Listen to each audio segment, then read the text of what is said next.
السلام علیکم جی، I hope you all are doing good. آج ہی میرے گھر میں تھا ایک چھوٹا سا گیٹ ٹوگیدر، اور دعوت چاہے چھوٹی ہو یا بڑی ہو، کچن کا سب سے پہلے برا حال ہو جاتا ہے۔ میں جی بنا رہی تھی کوفتے الانگ ود نہاری، بریانی، فل ایک کانٹیننٹل مینیو، ساتھ میں پکوڑیاں، سیلڈز۔ اچھا، میں ایک بڑے ڈفرینٹ سا ڈیزرٹ ٹرائی کر رہی تھی، انشاءاللہ آنے والی ویڈیو میں ضرور اس کی ریسیپی شیئر کروں گی۔ اور یہاں پہ میری نہاری ڈن کی طرف تھی، بس اب اس میں میں نے آٹا مکس کرنا تھا اور یہ بالکل تیار تھی۔ And last final 10 days of Ramzan are here, اور مجھے تو بالکل بھی پتہ نہیں چلا کہ مہینہ کہاں گزر گیا ہے۔ سحری کی رونقیں تھیں، افطاری کے اہتمام تھے، اور آج میں نے ویسے ہی دیکھا تو پتہ چلا کہ یہ تو آخری عشرہ شروع ہو گئے، اور یہ وہ عشرہ ہے کہ جس میں طاق راتیں آتی ہیں اور 1000 راتوں سے بہتر رات لیلۃ القدر آتی ہے۔ اور اس عظیم رات کے بارے میں کہا گیا ہے کہ یہ آڈ نمبرز میں فال کرتی ہے، جیسے کہ 21ویں کی شب، 23ویں، 25ویں، 27ویں اور 29ویں۔ And we are not sure کہ اس میں سے وہ کون سی رات ہوگی، لیکن میں کبھی سوچوں نا تو مجھے بہت گوس بمپس آ جاتے ہیں کہ کیا پتہ کہ جس رات میں میں عبادت کر رہی ہوں، اعمال کر رہی ہوں، وہی لیلۃ القدر ہو۔ لیکن ہمیں یہ کیسے پتہ چلے گا؟ ہمیں کبھی بھی پتہ نہیں چل سکتا۔ تو اس کے لیے ہم کیا کر سکتے ہیں کہ ہر رات میں ہم اپنی عبادت کو بڑھا دیں۔ ہمارے لاسٹ پروفیٹ حضور صلی اللہ علیہ وسلم آخری دنوں میں رمضان کے سب سے زیادہ عبادت کیا کرتے تھے پورے سال کی نسبت، کیونکہ یہ رات اتنی عظیم ہے کہ اگر ہم نے اس کو پا لیا تو ہماری عبادت کا ثواب 83 ایئرس کے ایکول لکھا جائے گا۔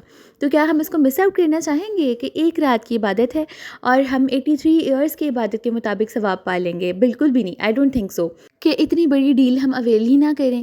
اس کے لیے اب ہم نے کرنا کیا ہے؟ ہم نے اپنی عبادات، ذکر، نمازیں یہ سب بڑھا دینی ہے، اور یہ نا سب سے بہترین دن ہوتے ہیں اپنی قضا نمازیں ادا کرنے کے۔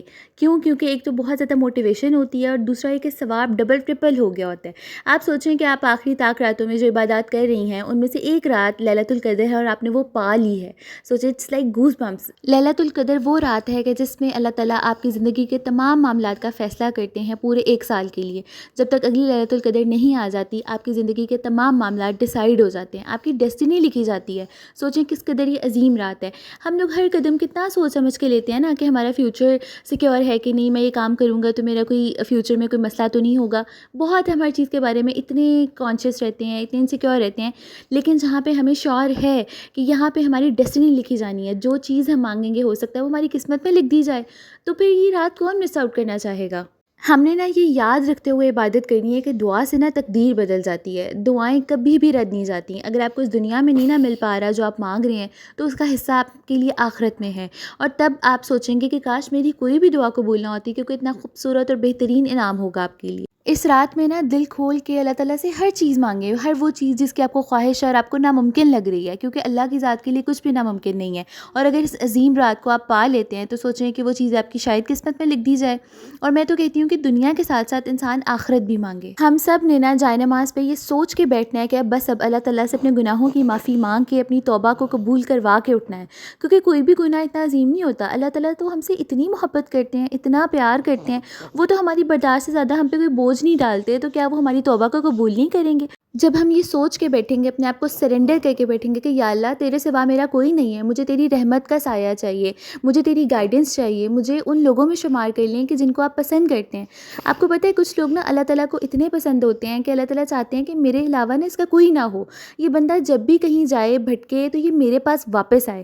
اللہ تعالیٰ اس کے آس پاس سے لوگوں کو چھین لیتے ہیں، چیزوں کو دور کر دیتے ہیں، کیونکہ اللہ تعالیٰ چاہتے ہیں کہ یہ صرف میرے سے بات کرے، یہ بندہ صرف میرا رہے۔ اتنا پسند کرتے ہیں اللہ پاک کچھ لوگوں کو۔ تو اگر آپ کے اوپر ہارڈ شپس آ رہی ہیں، مشکل پریشانیاں ہیں، ہر طرف اندھیرا دکھائی دے رہا ہے، ایسے لگ رہا ہے کہ کوئی بھی چیز نا میرے حق میں نہیں جا رہی، لائف آؤٹ آف کنٹرول ہو رہی ہے، سب کچھ بکھر رہا ہے، تو یہ کبھی نہ سوچیں کہ میں ہی کیوں، اور خدا نخواستہ شاید اللہ تعالیٰ میرے سے ناراض ہیں۔ بالکل بھی نہیں، اللہ تعالیٰ چاہتے ہیں کہ آپ ان کی طرف واپس لوٹ آئیں۔ دیکھیے، دنیا میں جب ہم سے کسی نے بھی رابطہ کرنا ہو، کوئی بھی بات کرنی ہو نا، تو یا وہ ہمیں میسج کر لیتا ہے یا کال کر لیتا ہے، یا کسی طرح اس کا پیغام ہم تک پہنچ جاتا ہے۔ لیکن کیا کبھی آپ نے سوچا ہے کہ اگر اللہ تعالیٰ نے ہم سے بات کرنی ہے یا ہمیں کچھ سمجھانا ہے تو اللہ تعالیٰ ہمیں کیسے بلائیں گے، ہم سے کس طرح سے رابطہ کریں گے؟ تو یہی کچھ چیزیں ہوتی ہیں آپ کے اوپر مشکلات کا آنا، تاکہ آپ اللہ تعالیٰ کی بارگاہ میں حاضر ہوں، خود کو جھکائیں اور اس سے توبہ کریں، اللہ تعالیٰ سے بات کریں۔ اللہ پاک ہم سے اتنی محبت کرتے ہیں نا کہ وہ انتظار کرتے ہیں کہ میرا یہ بندہ کب میرے سے بات کرے گا، کب میرے سے توبہ کرے گا، اور میں اس کو فوراً معاف کر دوں گا۔ تو یہ کچھ سائنز ہوتے ہیں۔ اسی طرح سے کسی بھی ایسی ویڈیو کا آپ کے سامنے آ جانا کہ جس سے فوراً سے آپ کو خیال آ جائے کہ نہیں یار یہ مجھے کرنا ہے، راہ ہدایت کی طرف آپ چلے جائیں، یا پھر آپ کے آس پاس کچھ لوگوں کا ایسا ہونا کہ جو آپ کو راہ ہدایت کی طرف واپس لے آئیں، یہ سب اللہ تعالیٰ کے سائنز ہی تو ہیں. ہم لوگ سمجھتے ہی نہیں ہیں، بس ہم لوگ اس چیز کو شاید ان نوٹس کر دیتے ہیں یا اگنور کر دیتے ہیں. لیکن یہ چیزیں اگر سمجھی جائیں ڈیپلی تو یہ اللہ تعالیٰ کے سائنز ہیں کہ وہ ہمیں بلا رہے ہیں اپنی طرف. اگر زندگی میں سب بکھر رہا ہے، آؤٹ آف کنٹرول ہو رہا ہے، اس کا کیا مطلب ہے کہ آپ واپس خدا کی بارگاہ میں جائیں جہاں پہ آپ بلانگ کرتے ہیں.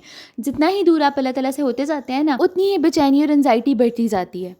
کبھی آپ نے نوٹس کیا ہوگا کہ اچانک سے نا دل نا عجیب سا مرجھا سا جاتا ہے، سیڈنس آ جاتی ہے، حالانکہ بظاہر تو کچھ بھی غلط نہیں ہو رہا ہوتا.